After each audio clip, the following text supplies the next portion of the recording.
আল্লাহ যখন এই পৃথিবী সৃষ্টি করলেন, পৃথিবীর মধ্যে ভাইব্রেশন হচ্ছিল, কাঁপাকাঁপি। আল্লাহ পৃথিবীর কাঁপাকাঁপি বন্ধ করার জন্য পেরেকের মতো পাহাড়গুলোকে পৃথিবীতে ঠুকে দিলেন, কাঁপাকাঁপি বন্ধ হয়ে গেল। এই দৃশ্য দেখে ফেরেশতারা বলে, ইয়া রাব, পাহাড়ের এত শক্তি, আপনার সৃষ্টির মধ্যে পাহাড়ের চেয়ে শক্তিশালী কিছু আছে?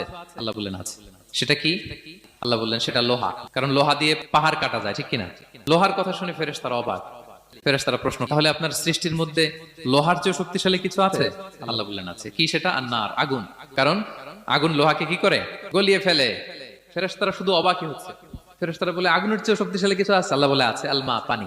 কারণ আগুনে দাউ দাউ করে জ্বলে ওঠা আগুনের মধ্যে পানি দিলে আগুন অস্তিত্ব হারায়।